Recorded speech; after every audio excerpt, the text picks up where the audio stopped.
Hello everyone, welcome to my YouTube channel जमन tutorial. जैसा कि आप लोग जानते हैं कि हम छोटी छोटी वीडियोस में बहुत ही इंटरेस्टिंग और मज़ेदार टॉपिक्स को कवर करते हैं। हमने पिछली भी कई सारी वीडियो बनाई है, अगर उनको आपने नहीं देखा अभी तक तो जाकर हमारे चैनल पर देख सकते हैं। तो आज हम फिर से एक नई वीडियो के साथ आपके सामने आए हैं, जहाँ हम पढ़ेंगे क्लास 12 के फिजिक्स का एक बहुत ही इंपॉर्टेंट चैप्टर गॉस थ्योरम। तो आज हम लोग इसको अभी बड़े मज़ेदार तरीके से ख़त्म करते हैं और इसको अच्छे से समझने की कोशिश करते हैं। और अगर आपको समझ में आए तो शेयर करना और लाइक करना ना भूलिएगा और हमारे चैनल पे सही बने रहिएगा। तो चलिए बिना टाइम को वेस्ट करें हम शुरू करते हैं। तो देखते हैं गॉस थ्योरम।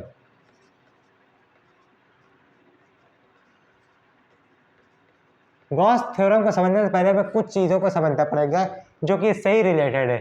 सबसे पहले हमको समझना पड़ेगा एरिया वेक्टर के बारे में। एरिया वेक्टर, अब एरिया वेक्टर क्या होता है? वेक्टर हम बता चुके हैं कि वेक्टर वो क्वांटिटी होती है हमारी जिसमें मैग्नीट्यूड और डायरेक्शन दोनों होता है। एरिया तो बचपन में पढ़ते हैं कि जो कोई भी सरफेस जो जगह घेरता है उसको क्या बोलते हैं, हम लोग एरिया बोलते हैं। तो एरिया वेक्टर क्या चीज़ है?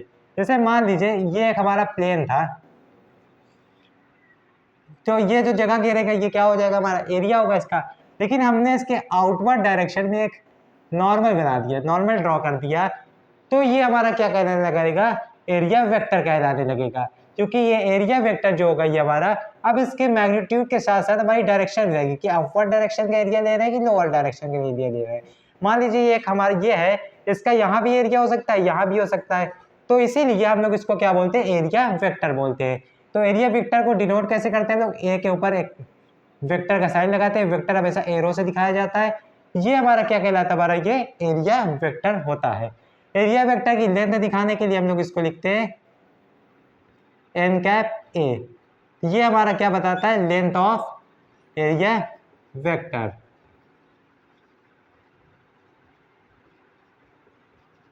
तो बस एरिया वेक्टर सिंपली यही होता है।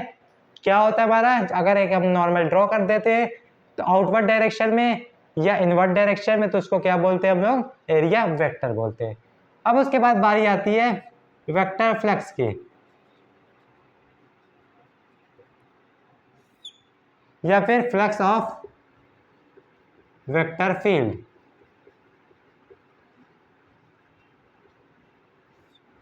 अब फ्लक्स ऑफ वेक्टर फील्ड क्या होती है?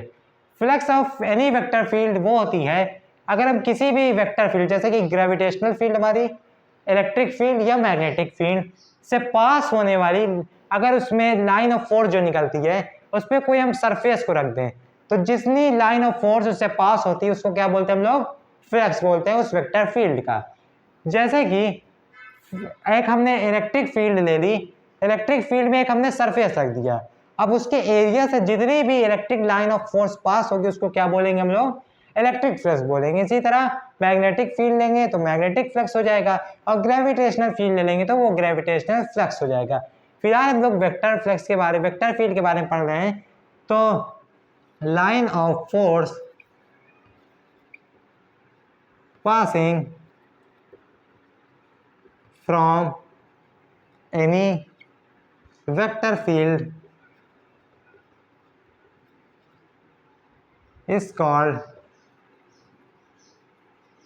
vector flux. It is denoted by, अब इसको हम लोग डिनोट कैसे करते हैं, दिखाते कैसे हैं, फाई से।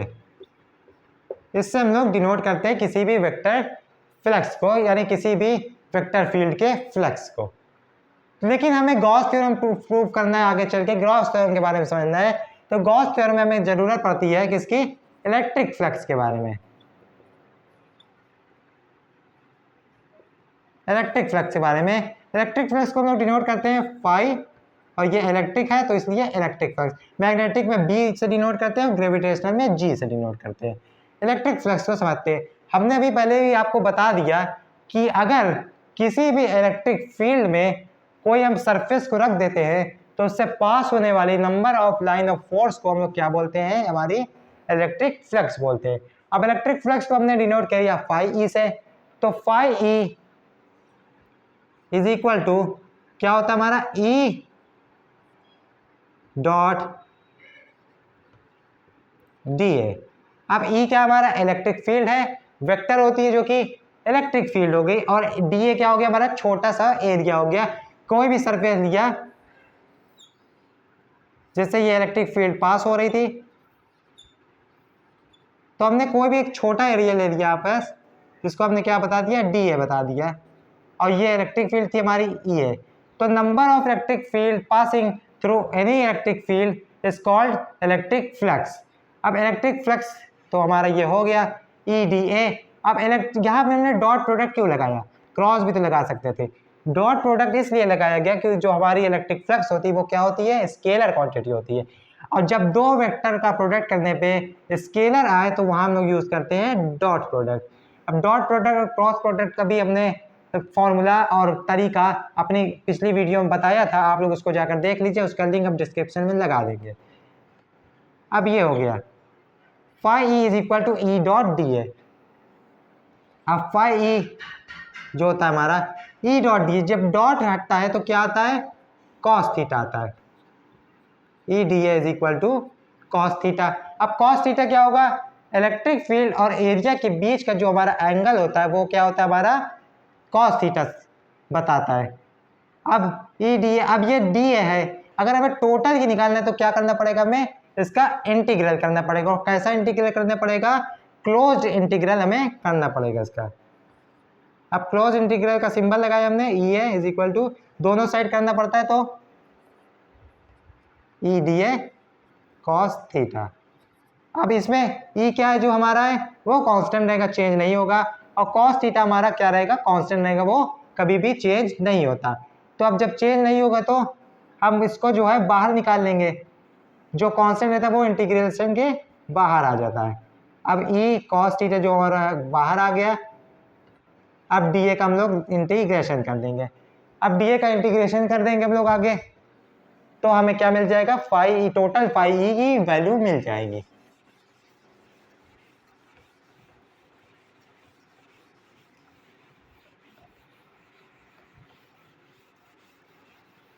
अगर कोई छोटी चीज हम लोग लेते हैं और उसकी टोटल निकालनी होती है तो हमेशा हम लोग उसका इंटीग्रेशन ही करते हैं, चाहे जहां भी उसका करना होगा।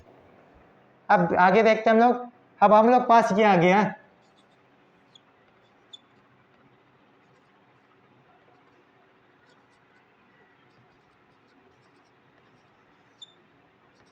D A. अब इसका टोटल इंटीग्रेशन होगा तो ये सीधा सीधा फाई आ जाएगा। अब ई कॉस थीटा तो वैसे ही हमारे पास। अब जब छोटा एरिया जो है हमारा वो डी है तो टोटल एरिया हमारा कितना हो जाएगा, सिंपली वो कितना हो जाएगा, ए हो जाएगा। तो यही हमारे पास आ गया टोटल फ्लक्स का फॉर्मूला, टोटल इलेक्ट्रिक फ्लक्स का फॉर्मूला ई ए कॉस थीटा। यही हमारे पास फाइनल क्या आ गया, इलेक्ट्रिक फ्लक्स का फॉर्मूला हो गया। इसी की मदद से हम लोग आगे अपने न्यूमेरिकल को सॉल्व किया करेंगे। अब ये कॉस थीटा, अब यहाँ पे तीन केस बनते हैं हमारे। अगर थीटा क्या हो गया हमारा 0 डिग्री हो गया तो हमारी जो इलेक्ट्रिक फ्लक्स होगी वो क्या हो जाएगी, मैक्सिमम हो जाएगी। और वो कितनी हो जाएगी, ई ए हो जाएगी, क्योंकि कॉस 0 डिग्री की वैल्यू क्या होती है, 1 होती है। अब अगर थीटा हमारा वो 90 डिग्री हो जाएगा तो हमारी जो इलेक्ट्रिक फ्लक्स जाएगी वो क्या हो जाएगी, 0 हो जाएगी। अब क्यों 0 हो जाएगा, क्योंकि कॉस 90 इज इक्वल टू 0। और यही अगर थीटा 180 डिग्री हो जाएगा तो वो हमारी वैल्यू क्या हो जाएगी, माइनस ये हो जाएगी फाई की। तो ये तीन केस हमारे होंगे। अगर इसके अलावा कोई भी एंगल और होगा तो हम लोग इसमें फॉर्मूला में रख के वैल्यू निकाल लेंगे। तो ये हो गया हमारा कॉन्सेप्ट किसका, इलेक्ट्रिक फ्लक्स का। अब इलेक्ट्रिक फ्लक्स हम लोग ने समझ ली। अब हम लोग समझते हैं गॉस थ्योरम के बारे में, जो कि हमारा मेन टॉपिक है इस लेक्चर का। उससे पहले हम लोग इसकी यूनिट के बारे में भी समझ लेते हैं। यूनिट क्या है इसकी। अब यूनिट इसकी फ्लक्स की क्या होती है, न्यूटन मीटर स्क्वायर पर कूलम। अब कैसे होती है, ई की वैल्यू, ई की यूनिट क्या होती है, F is equal to Q E, formula ये हम लोग ने पढ़ा था। अब इस पे फोर्स की यूनिट न्यूटन हो गई, चार्ज की क्या हो गई, कूलम हो गई। तो ई की वैल्यू तो आ गई न्यूटन पर कूलम, और एरिया से हम लोग को मल्टीप्लाई करना है तो एरिया से हम लोग ने मल्टीप्लाई कर दिया। तो इसका फॉर्मूला क्या हो गया, न्यूटन मीटर स्क्वायर कूलम। ये क्या हो गई, हमारी यूनिट हो गई। और इसकी एक और यूनिट भी होती है वोल्ट मीटर। दोनों ही यूनिट किसकी होती है? इलेक्ट्रिक फ्लक्स की। तो इसको ध्यान में रखिएगा, न्यूटन मीटर स्क्वायर पर कूलम भी होती है और वोल्ट मीटर भी होती है किसकी यूनिट? इलेक्ट्रिक फ्लक्स की यूनिट। तो अब गॉस थ्योरम पे हम लोग चलते हैं, इसको नोट कर लीजिएगा कहीं।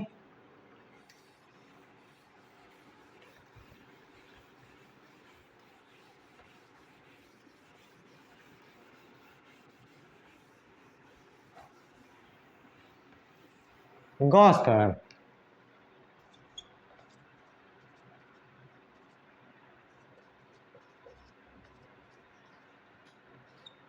अब गॉस थ्योरम ये कहता है कि कोई भी क्लोज्ड सरफेस होगा उसका इलेक्ट्रिक फ्लक्स जो होगा वो कितना होगा? 1/ε0 टाइम होगा उसमें जितना भी चार्ज इंक्लोज्ड होगा। एक चीज के बहुत ज्यादा ध्यान रखना है कि जितना चार्ज इंक्लोज्ड होगा, बाहर वाले चार्ज से हमें कोई भी मतलब नहीं होता, चाहे बाहर जितना भी चार्ज हो, अगर अंदर चार्ज नहीं होगा तो उसका जो इलेक्ट्रिक फ्लक्स होगा वो हमेशा 0 रहेगा। तो इसका जो वो स्टेटमेंट है,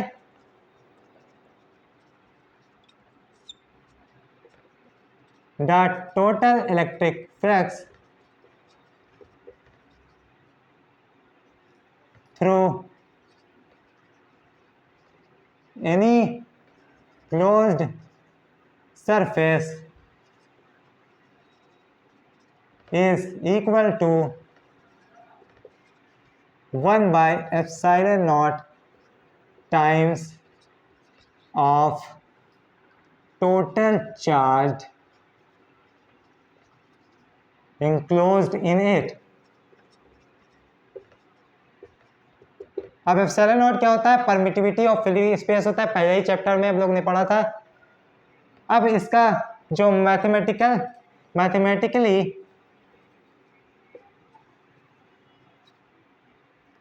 पाई E is equal to E dot D A या फिर Q by epsilon naught total है। तो ये हो गया हमारा इसका मैथमेटिकल स्टेटमेंट। पहले हम लोग ने अभी पढ़ा कि ई डॉट डी ए भी क्या होता है? हमारा फाई होता है। अब गॉस थ्योरम ने बता दिया कि क्यू बाई एप्सिलॉन नॉट भी होता है। अब कैसे होता है हम लोग कैसे मान लें इसको? तो इसको हम लोग चलिए प्रूफ करके भी देखते हैं कि ये सही भी है कि बस सही है। अब मान लीजिए हमने क्लोज सरफेस लिया है, कोई भी शेप का हो सकता है, बस क्लोज होना चाहिए। एक ओ पॉइंट पे हमने प्लस क्यू चार्ज रख दिया, प्लस क्यू चार्ज रख दिया हमने। अब इसके सरफेस पे एक छोटा सा हमने एरिया निकाला जिसको हम लोग क्या कहेंगे? डी ए लेंगे। अब एक छोटा सा हमने एरिया ले लिया डी ए, ये एरिया वेक्टर इसका इधर था, ठीक। एक क्यू चार्ज रखा, प्लस क्यू चार्ज रखे हमने ओ पॉइंट पे, और एक यहाँ पी पॉइंट पे एक हमने एरिया निकाल लिया इसका डी ए छोटा सा काट के, और उसका एरिया वेक्टर क्या था? ए वेक्टर था। अब इलेक्ट्रिक फील्ड इसकी थी ई वेक्टर। तो इन दोनों के बीच में एरिया एंगल कितना बनेगा? थीटा बनेगा। जो ई और क्योंकि डॉट प्रोडक्ट करना है तो कॉस थीटा की हमें जरूरत पड़ेगी, इसलिए हमने इसके वहाँ पे थीटा ले लिया। अब जो ओ पॉइंट था और पी पॉइंट था, इसके बीच की दूरी कितनी थी? हमारी आर थी, ठीक। अब इसकी ओ आर दूरी थी इसकी किसके बीच में? ओ और पी के बीच में। पी सरफेस पे हमने छोटा एरिया निकाला, ओ पे हमने प्लस क्यू चार्ज रख दिया। अब ये लोग भी आपस में एक एंगल बनाएंगे जिसको हम लोग बोलते हैं सॉलिड एंगल, और सॉलिड एंगल हमारा क्या होता है? ओमेगा होता है। ये हो गया हमारा डायग्राम सेटअप।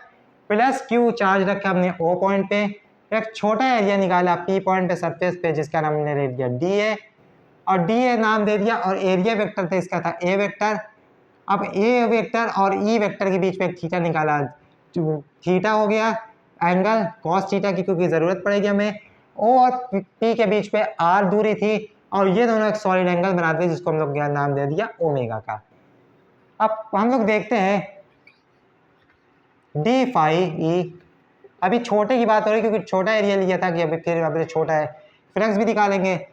फिजिक्स का एक रूल होता है कि हमें हमेशा पहले हम लोग छोटी चीज निकालते हैं, फिर उसके बाद उसको टोटल कर देते हैं इंटीग्रेशन की मदद से, जिससे हमारा सटीक कैलकुलेशन निकल आता है। अब डी फाई ई का ई डॉट डी ए, ये फॉर्मूला भी हम लोग ने पढ़ा था।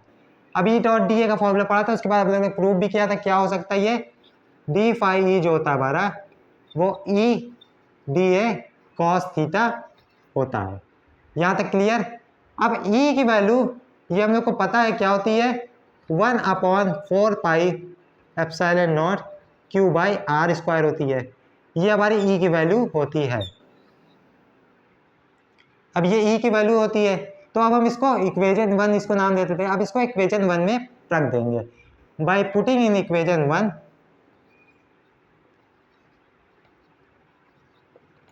वी गेट, हमें क्या मिलेगा डी फाई ई तो अपनी जगह रहेगा। अब ई की जगह पे इसको रख देते हैं हम लोग 1/4 pi epsilon naught Q upon R square, और अपना डी ए कॉस थीटा तो अपनी जगह ही रहेगा।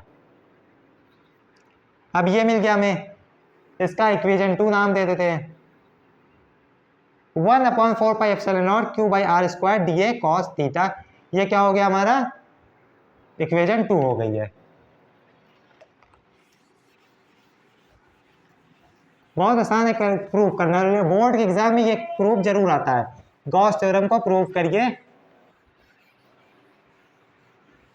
कुछ आए चाहे ना, ये जरूर आता है। और एक डाइपोल मोमेंट वाला पहले चैप्टर का वो प्रूफ बहुत जरूर आता है इक्वेटोरियल या फिर एक्सियल पॉइंट के लिए।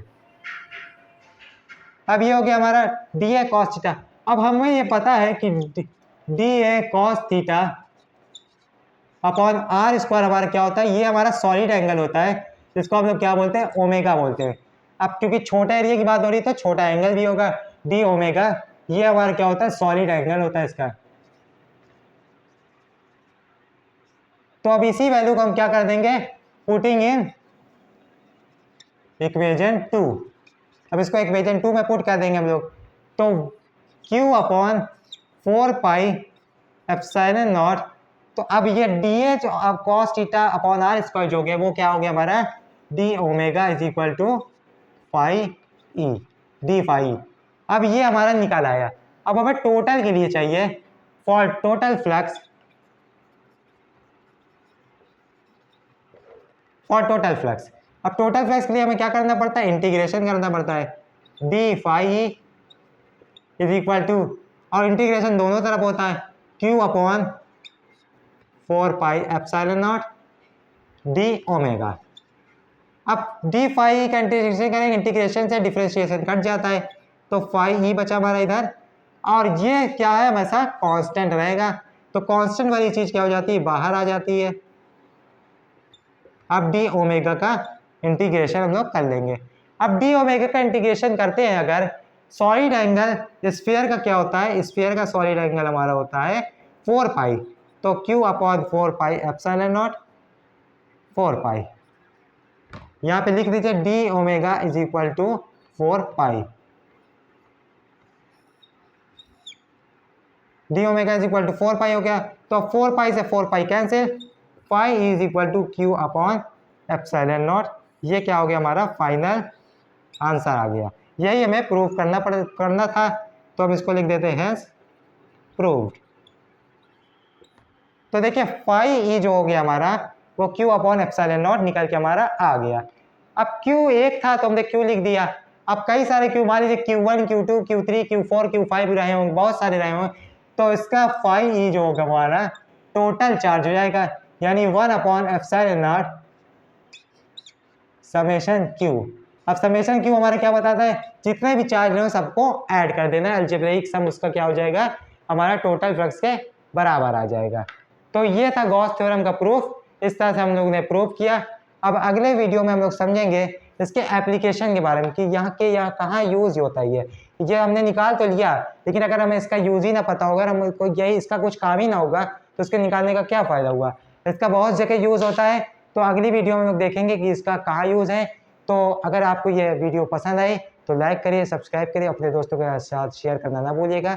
तब तक के लिए keep learning, thanks for watching, bye bye.